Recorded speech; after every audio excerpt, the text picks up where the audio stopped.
नमस्कार दोस्तों, आज की वीडियो में हम कक्षा 10 हिंदी पुस्तक अध्याय सूरदास के बारे में बात करने जा रहे हैं। इसलिए ईयरफोन कान में लें और आराम से बैठें और सुनें।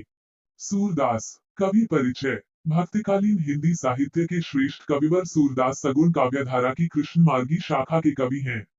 वात्सल्य एवं श्रृंगार रस का जैसा वर्णन सूरदास ने किया है वैसा अन्य किसी भी कवि ने नहीं किया। उन्होंने ब्रजभाषा में ब्रज संस्कृति का आधार लेकर कृष्ण भक्ति के काव्य की अत्यंत मनोहर रचना की है। जीवन परिचय। भक्तिकालीन कवि सूरदास का जन्म सन 1478 में हुआ माना जाता है। एक किंवदंती के अनुसार उनका जन्म मथुरा के निकट रुनकता या रेणुका क्षेत्र में हुआ था, जबकि दूसरी किंवदंती के अनुसार उनका जन्म स्थान दिल्ली के पास असीही नामक स्थान माना जाता है। इनके गुरु महाप्रभु वल्लभाचार्य थे। कवि सूरदास जी अष्टछाप के कवियों में सर्वाधिक प्रसिद्ध हैं। ऐसा माना जाता है कि वे मथुरा और वृंदावन के बीच गौघाट पर रहते थे। वे श्रीनाथ जी के मंदिर में भजन कीर्तन किया करते थे। सन 1583 में पारसौली में उनका निधन हो गया। साहित्यिक परिचय। उनके 3 ग्रंथ सूरसागर, साहित्य लहरी और सूर सारावली हैं। इनमें से सूरसागर सर्वाधिक लोकप्रिय है। इनके काव्य में खेती और पशुपालन वाले भारतीय समाज का दैनिक अंतरंग चित्र तथा मनुष्य की स्वाभाविक वृत्तियों का चित्रण मिलता है। हिंदी साहित्य में सूर, वात्सल्य और श्रृंगार रस के श्रेष्ठ कवि माने जाते हैं। उनके द्वारा वर्णित कृष्ण और गोपियों का प्रेम मर्यादा के नाम पर लादे गए सामाजिक बंधनों की उपेक्षा कर स्वाभाविक प्रेम की प्रतिष्ठा करता है। कवि सूरदास ने मानव प्रेम की गौरव गाथा के द्वारा सामान्य मनुष्यों को हीनता बोध से मुक्त किया है तथा उनमें जीने की ललक भी पैदा की है। भाषा। उनकी कविता में ब्रजभाषा का निखरा हुआ रूप दिखाई देता है। उनकी भाषा चली आ रही लोकगीतों की परंपरा की ही श्रेष्ठ कड़ी है। सूर के काव्य में गेयता का गुण विद्यमान है। सूरदास ने अंधे होते हुए प्रकृति का सुंदर स्वाभाविक चित्रण किया है। उनका काव्य हिंदी साहित्य को अनमोल देन है। उपु तुम हो अति बड़भागी, अपरस रहत स्नेह तमाते नाहिन मन अनुरागी। पुरीनी पात रहत जल भीतर ता रस देह न दागी।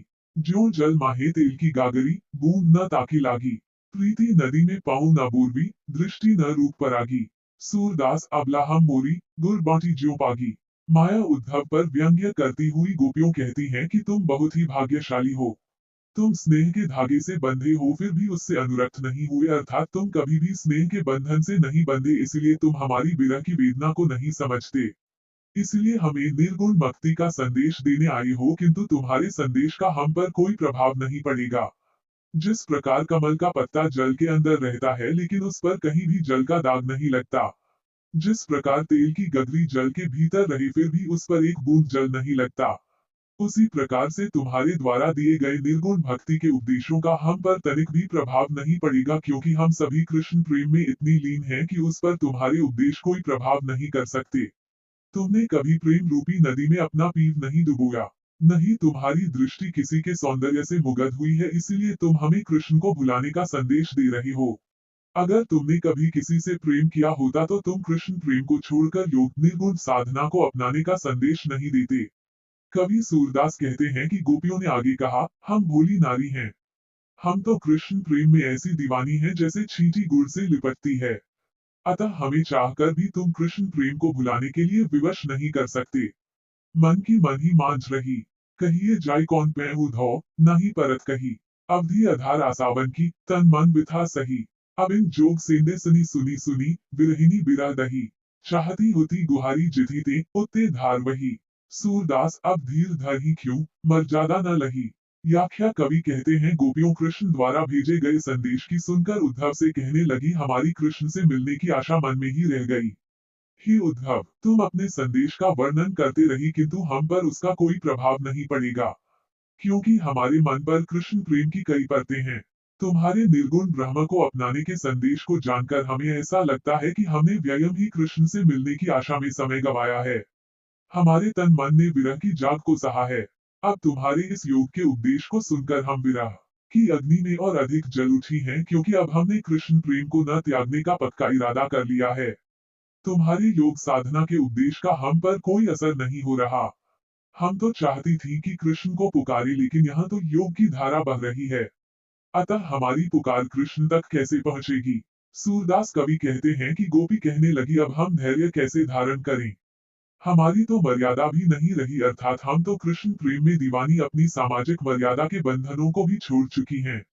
हमारे हरि हारिल की लकड़ी, मन क्रम वचन नंद नंदनूर, ये दृढ़ करी पकड़ी। जागत सोवत स्वप्न दिवस नीति, कान कान जकरी।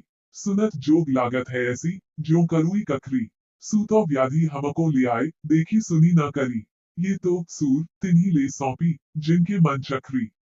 व्याख्या, उद्धव द्वारा मथुरा से ब्रज में आकर जब गोपियों को कृष्ण प्रेम को भुलाकर योग साधना का उपदेश दिया गया, तब गोपियां उसका उत्तर देती हुई कहती हैं, हमारे प्रभु कृष्ण तो हारिल पक्षी के पैरों में पकड़ी लकड़ी के समान है। हमने मन, कर्म और वचनों से इसे दृढ़ता पूर्वक पकड़ रखा है, अर्थात हम मन से कृष्ण का मनन करती हैं। हमारे कर्म कृष्ण के लिए होते हैं और सदैव कृष्ण के बारे में ही बात करना पसंद करती हैं। हम जागते हुए, सोते हुए तथा रात दिन कृष्ण कृष्ण की रट लगाए रहती हैं, अर्थात तो चारों पहर हमें कृष्ण ही याद रहता है। तुम हमारे लिए यह निर्गुण उपासना योग साधना को अपनाने की बीमारी कहाँ से लेकर आए हो? ये तो हमने न कभी देखा है और न ही सुना है। इसके बारे में सुनना ऐसे लगता है जैसे कड़वी ककड़ी हो, अर्थात जैसे कड़वी ककड़ी को खाया नहीं जा सकता, वैसे ही कृष्ण प्रेम को छोड़कर तुम्हारे निर्गुण उपासना के मार्ग को अपनाया नहीं जा सकता। अंत में गोपी कहने लगी कि हे उद्धव, ये योग साधना का संदेश तो तुम जाकर उन्हें दो जिनका मन चक्री के समान स्थिर नहीं रहता है। हरी है राजनीति पड़ी आए, समुझी बात कहत मधु करके, समाचार सब पाए। एक अति चतुर होते पहले ही, बड़ी बुद्धि जानी जो उनकी, अब गुरु ग्रंथ पढ़ाए। जोग संदेश पठाए, ऊधी भले लोग आगे के, पर हित दौलत धाए। अब अपने मन फेर पाए हैं, चलत जो होते चुराए। ते क्यों अनीति करें आपुन, जे और अनीति छुड़ाए। राज बरम तो यह, सूर जो प्रजा न जाहि सताए। व्याख्या, गोपी उद्धव के निर्गुण उपासना के संदेश को सुनकर उन पर व्यंग्य करती हुई कहती है कि कृष्ण से तुम राजनीति पढ़कर आए हो। निर्गुण उपासना की बात उद्धव द्वारा कहने पर गोपी कहने लगी कि तुमने कृष्ण द्वारा बताया संदेश दिया है। पहले ही तुम चतुर हो, ऊपर से तुम्हारे गुरु ने तुम्हें राजनीति का ग्रन्य पढ़ाकर भेजा है। मैं उनकी तेज बुद्धि समझती हूँ जो उन्होंने तुम्हें योग साधना का संदेश देकर भेजा है। भला व्यक्ति तो वह होता है जो इधर उधर दूसरों की भलाई के लिए घूमता रहे। तुम भी वैसे ही भले मानस लग रहे हो। कृष्ण से कहना कि हम अपना मन फिर पा लेंगी जो उन्होंने चलते हुए हमारा चुरोशा है, अर्थात हमारा एक ही मन था जो कृष्ण चुरा ले गए हैं। अब हम किस अन्य मन से निर्गुण की उपासना करें? वे जो दूसरों को नीति सिखाते हैं हमारे साथ अनीतिपूर्ण व्यवहार क्यों कर रहे हैं, अर्थात हमारे विरह को दूर करने की बजाय हमें निर्गुण उपासना करने का संदेश भेज रहे हैं। सूरदास जी कहते हैं कि गोपी अंत में कहने लगी कि राजा का धर्म तो ये होता है कि दूसरों को अनीति से छुड़ाया जाए, अर्थात अनीति को दूर कर नीति के मार्ग पर चलाया जाए, किंतु तुम तो हमें नीति के मार्ग से अनीति पर चलने के लिए संदेश दे रहे हो, अतः तुम्हारे द्वारा अनीति का मार्ग हमारे लिए त्याज्य है।